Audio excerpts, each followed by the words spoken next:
La empresa de la que obtuvo millonarios privilegios y a la que exprimió hasta el último día. Y esto no es metáfora, pues actualmente el ex líder sindical estaba de vacaciones, ¿sabe cómo?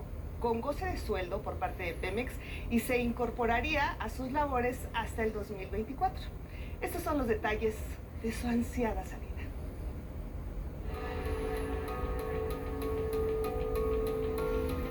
Una leyenda negra termina en el sindicalismo de petróleos mexicanos. Durante la conferencia matutina, el presidente Andrés Manuel López Obrador anunció la renuncia de Carlos Romero Deschamps, ex líder sindical de Pemex, quien se ha visto envuelto junto con su familia en diversas acusaciones de corrupción, enriquecimiento ilícito, fraudes y depósitos millonarios inexplicables a lo largo de 3 décadas. Quiero informarle al pueblo de México que a partir del día de hoy, el señor Romero Deschamps ya presenta su renuncia, es decir, deja de ser trabajador activo de Pemex.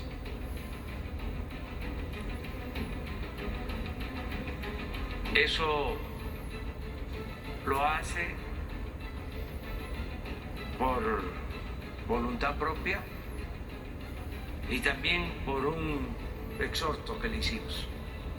Tras 26 años de ser secretario general del Sindicato de Trabajadores Petroleros de la República Mexicana, cargo al que renunció en 2019 por imputaciones de corrupción, el también ex senador y ex diputado federal fue señalado por el conocido escándalo Pemex Gate, donde presuntamente se desviaron 1.500 millones de pesos para financiar la campaña electoral priista del 2000.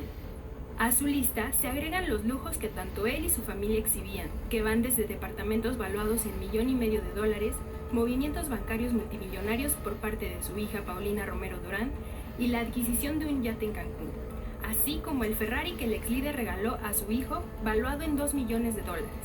Los actos de Romero Deschamps llegaron hasta la mañanera desde el pasado 4 de marzo, cuando se mencionó que el expriista estaba de vacaciones con goce de sueldo por parte de Pemex, por no haber descansado durante su trabajo dentro del sindicato, y señaló que se incorporaría nuevamente a sus labores hasta 2024, es decir, al término del sexenio del presidente López Obrador.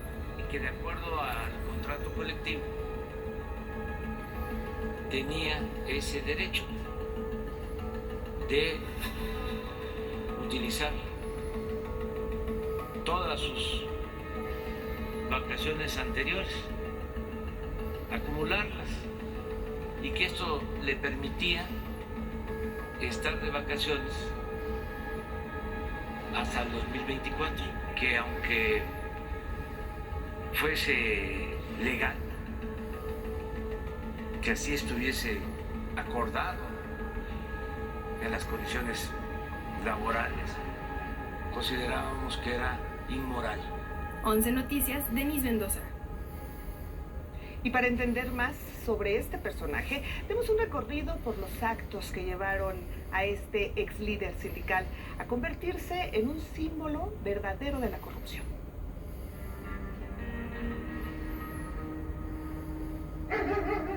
Luego de más de medio siglo de trabajar en Pemex, donde ejerció un cacicazgo sindical de 26 años, además de obtener diversos cargos políticos al amparo de gobiernos priistas, Carlos Antonio Romero Deschamps ha enfrentado por lo menos 7 denuncias penales ante la desaparecida PGR y la actual Fiscalía General de la República.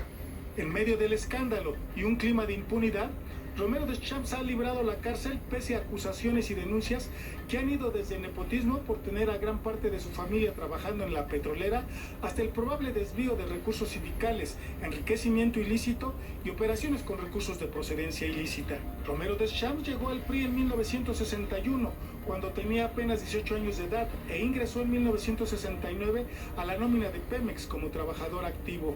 En 1993, durante la administración de Carlos Salinas de Gortari, arribó a la dirigencia del Sindicato de los Trabajadores Petroleros a la caída de Sebastián Guzmán Cabrera. Fue 5 veces legislador de representación proporcional, 3 veces diputado federal y 2 veces senador por el Revolucionario Institucional. En el año 2000 se conoció su primer escándalo, cuando se detalló un desvío de fondos conocido como el Pemex Gate, documentado por el entonces Instituto Federal Electoral, donde se le acusó de un desvío de 1.500 millones de pesos de los fondos sindicales para apoyar al entonces candidato presidencial del priismo, Francisco Labastida Ochoa. Fue en agosto de 2011 cuando un juez federal con sede en el Reclusorio Sur declaró prescrito el caso del Pemex Gate, siendo el primer asunto de corrupción electoral que llevó a un líder del sindicato petrolero a quedar sujeto a proceso penal. Hasta el 2018, Romero Deschamps fue un personaje intocable, lo mismo que sus familiares, quienes presumían en Facebook y otras redes sociales sus viajes y lujos por el mundo. El PRI y los presidentes en turno lo mantuvieron entronizado. Pero su suerte cambiaría a partir de 2018 y en octubre de 2019 el presidente López Obrador informó que se habían presentado 2 denuncias contra Romero Deschamps ante la Fiscalía General de la República relacionadas con los ingresos del dirigente sindical. Más tarde, la Unidad de Inteligencia Financiera de Hacienda revelaría que este personaje era investigado por el probable delito de operaciones con recursos de procedencia ilícita.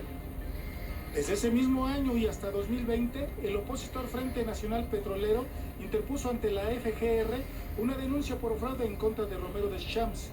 En este periodo, su líder Sergio Morales presentó a la Fiscalía 2 denuncias más, entre las que se incluyen acusaciones por el uso indebido de las cuotas de los trabajadores y el patrimonio sindical. El partido Movimiento Ciudadano y sus senadores también lo denunciaron por peculado, nepotismo, delincuencia organizada, lavado de dinero, secuestro, enriquecimiento ilícito, defraudación y evasión fiscal, así como venta de plazas y robo de combustible. Once Noticias, Salvador Martínez. Ahora escuchemos la crónica de mi compañero Miguel Reyes Razo. Imposible, inimaginable que este gobierno intervenga en la vida interna de un sindicato. Auspicia, eso sí, rumbo hacia la democracia que debe privar en las organizaciones obreras. Para este gobierno de la transformación, la democracia debe estar presente en toda nuestra vida diaria. Lo mismo en la convivencia familiar y en la escuela. Comunidad democrática que cada uno de nosotros debe contribuir a crear. Y el presidente Andrés Manuel López Obrador se regocijaba en su interior, pues el gobierno de Estados Unidos le prometió resolver muy pronto su petición de solidaridad en el envío de vacunas anticoronavirus. Vale más tarde que nunca, resumió y reiteró gratitud a la farmacéutica belga Pfizer y a la Unión Europea, a los gobiernos de China y Rusia que envían crecientes y ya muy puntuales cantidades de diversas vacunas.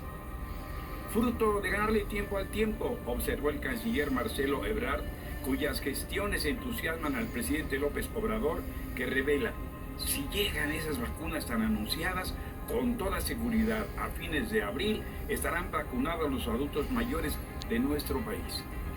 Espero que después de la Semana Santa, las escuelas de Campeche se abran de nueva cuenta para sus estudiantes y profesores.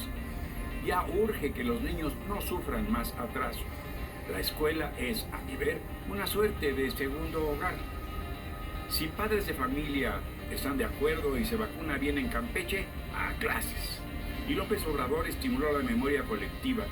Yo perdono, pero no olvido, confesó, con la lectura del poema que sobre la matanza del 2 de octubre de 1968 en la Plaza de las Tres Culturas de Tlatelolco, escribió el poeta chiapaneco Jaime Sabines, quien estuvo allí, volvió a vivir aquella tarde de miedo y de muerte. En Once Noticias, Miguel Reyes Razo informó.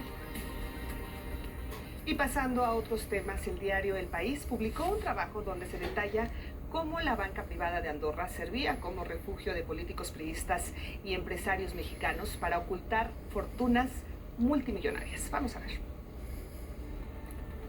La banca privada de Andorra, BPA, se convirtió en un refugio para ocultar fortunas de políticos del PRI y empresarios mexicanos atraídos por el secreto fiscal que ofrecía esta institución financiera, según una investigación del diario español El País. En 2012, al menos 174 clientes mexicanos tenían negocios y cuentas bancarias por $243 millones en la BPA, y en 2015, cuando fue intervenida la institución financiera por lavado de dinero, 80 fortunas de mexicanos estaban aún en manos de ese banco.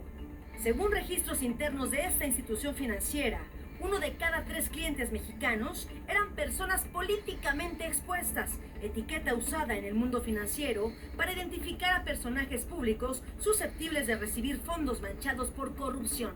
Es la banca privada de Andorra, el agujero negro del PRI, y así la describe El País. Un relato que entremezcla turbias fortunas, altos funcionarios de Hacienda, narcotraficantes con maletines y prohombres del Partido Revolucionario Institucional PRI. O lo que es lo mismo, una corporación que unió bajo el manto protector del secreto bancario a personajes del crimen organizado, con priistas como el gobernador del Estado de México, Alfredo del Mazo, los exdiputados Óscar Lara Arechiga y Francisco Arroyo Vieira, el abogado del expresidente Enrique Peña Nieto, Juan Ramón Collado, y la senadora Silvana Beltrones, hija del expresidente de la formación tricolor, Manlio Fabio Beltrones. En más personajes relacionados con la banca privada de Andorra, El País también menciona que Luz del Carmen López Rivera, exdiputada federal del PRI y fundadora y presidenta de la compañía minera Santa Lucía SADCB, anuncia en mayo de 2012 al banco que quiere colocar $500,000 en la BPA, según un informe de la policía de Andorra. También revela que el ingeniero Bernardo Quintana Caguachi, exdirector general de ICA Construcción Urbana, depositó en 2011 un total de $9 millones. La investigación periodística señala que durante el mandato del expresidente Peña Nieto, la entonces Procuraduría General de la República buscó salvar el patrimonio millonario de algunos de los clientes mexicanos de la banca de Andorra.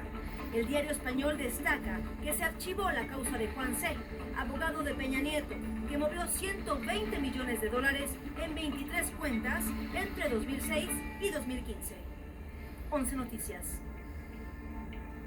Vamos a cambiar de tema. El juez Juan Pablo Gómez Fierro, a quien el presidente López Obrador pidió investigar al Consejo de la Judicatura por presuntamente actuar bajo intereses particulares, continúa otorgando amparos contra la reforma eléctrica. El juzgador dio otras 4 suspensiones provisionales a igual número de juicios de amparo interpuestos por 13 empresas contra la reforma. En este contexto, el juez Rodrigo de la Pesa, titular del Juzgado Primero de Distrito en materia administrativa, especializado en competencia económica, otorgó también la suspensión provisional a 2 empresas contra la misma reforma. Y con relación a este tema judicial vinculado a la reforma eléctrica, déjeme decirle que cuando el presidente López Obrador habla de innumerables jueces corruptos, no está haciendo señalamientos sin fundamento. La corrupción de jueces en el sistema judicial es algo de todos los días. Y de eso dan cuenta las mismas cifras del Consejo de la Judicatura.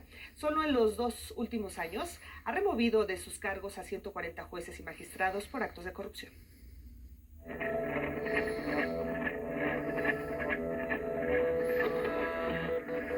En solo 2 años, 140 magistrados y jueces han sido removidos de sus cargos y por lo menos una veintena suspendidos o inhabilitados. Entre estos, 6 fueron denunciados penalmente por diversos actos de corrupción, como nepotismo y acoso sexual y hasta presuntos nexos con la delincuencia organizada. Bajo este estigma de corrupción y de acuerdo a los registros e informes oficiales del propio Consejo de la Judicatura Federal, pese a las críticas y denuncias a los cambios anunciados por su presidente Arturo Saldívar y la publicación el pasado 11 de marzo en el Diario Oficial de la Federación de la llamada Reforma con y para el Poder Judicial, los indicios y señalamientos de acciones indebidas en el Poder Judicial de la Federación parecen no tener fin. Han sido insuficientes los esfuerzos de Saldívar Lelo de la Rea para depurar el sector y terminar con los malos impartidores de justicia. Repasemos. Apenas iniciada su gestión en febrero de 2019, fue destituido por corrupción Anuar González Emadi, juez de distrito en Veracruz, por amparar a Diego Gabriel Cruz, acusado de pederastia en agravio de una joven. Además, en febrero de 2019, sin hacer públicos los nombres, el Pleno del Consejo de la Judicatura destituyó a otros 2 magistrados federales de circuito en Campeche bajo los cargos de notoria ineptitud y faltas en la presentación de su declaración patrimonial. En ese ejercicio, el 17 de mayo, la Judicatura suspendió al magistrado Isidro A., por presuntas operaciones con recursos de procedencia ilícita y probables vínculos con el narcotráfico. Fue acusado tanto en México como en Estados Unidos de liberar en forma ilegal a Rubén Oseguera González, hijo del líder del cártel Jalisco Nueva Generación y vinculado a proceso por presunto enriquecimiento ilícito. En junio de 2019, Luz María Ortega Tlapa, jueza de distrito de amparo en materia penal, frenó temporalmente la detención del exdirector de Petróleos Mexicanos, Emilio L., concediéndole la suspensión definitiva en un amparo promovido por el exfuncionario. En octubre de 2019, el Consejo de la Judicatura suspendió al magistrado Jorge Camero Ocampo para investigarlo por presuntamente pertenecer a una red de corrupción.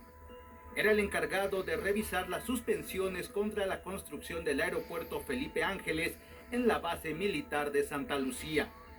El 30 de octubre del mismo año, la Judicatura suspendió por 6 meses a la titular del Sexto Tribunal Unitario en Toluca, Olga María Ojeda Arellano, por presunto abuso de sus funciones, luego de que cambió las actividades del personal adscrito a su cargo sin justificación, usar de manera indebida un vehículo oficial y coaccionar a una servidora pública a certificar hechos falsos.